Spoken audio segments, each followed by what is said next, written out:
ত্রিপুরা মধ্যশিক্ষা পর্ষদ পরিচালিত 2024 মাধ্যমিক উচ্চ মাধ্যমিকের ফল প্রকাশিত হয় আজ।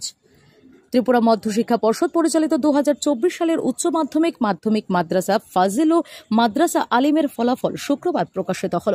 এদিন দুপুরে রাজধানী আগরতলার গোর্খাবস্তি এলাকার পর্ষদ ভবনে এক সাংবাদিক সম্মেলন করে ফলাফল ঘোষণা করেন সভাপতি ডক্টর ধনঞ্জয় কন চৌধুরী। তিনি জানান, এবছর পর্ষদ পরিচালিত মাধ্যমিক পরীক্ষায় পাশের হার 87.54%। গত বছরের তুলনায় 1% বেশি ছাত্রছাত্রী পাশ করেছে। তুলনামূলকভাবে মেয়েদের ফলাফল ভালো হয়েছে বলেও জানান তিনি। রাজ্যের 310টি স্কুলের ছাত্রছাত্রীদের পাশের হার 100%। জেলা ভিত্তিক হিসেবে প্রথম স্থানে রয়েছে গোমতী জেলা। উচ্চ মাধ্যমিক পরীক্ষায় বসেছিল 25,359 জন, এর মধ্যে পাশ করেছে 20,095 জন। পাশের হার 79.27%। তবে উচ্চ মাধ্যমিকের গত বছরের তুলনায় এই বছরের ফল একটু খারাপ হয়েছে। এদিনের এই সাংবাদিক সম্মেলনে পর্ষদের অন্যান্য আধিকারিকরা উপস্থিত ছিলেন। ছাত্রছাত্রীরা ফলাফল www.tbsc.gov.in সহ আরো কয়েকটি ওয়েবসাইটে দেখতে পারবে বলে সাংবাদিক সম্মেলনে জানানো হয়েছে।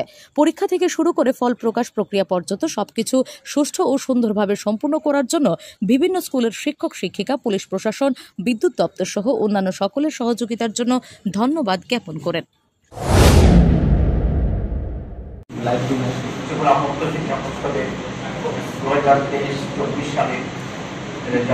ফল প্রকাশের নিয়ে আপনাদের সবাইকে স্বাগত জানাচ্ছি।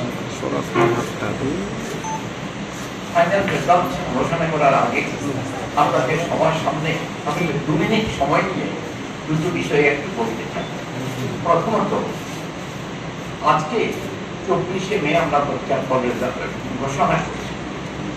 আমার জানা মতো মে মাসে ত্রিপুরা মধ্যশিক্ষা পর্ষদ থেকে রেজাল্ট ঘোষণা করা এর আগে হয়। সাধারণত জুন মাসে 15 তারিখের মধ্যেই রেজাল্ট ঘোষণা করা হয়। তো আজকে আমরা কয়েকদিন আগে রেজাল্ট ঘোষণা করতে পারছি এবং পুরোপুরি রেজাল্ট ঘোষণা করার জন্য আমরা শুধুমাত্র মধ্যশিক্ষা পর্ষদ কোন কৃতিত্ব দাবি করতে পারি না। Bureau report, S Bharat live 24 hours.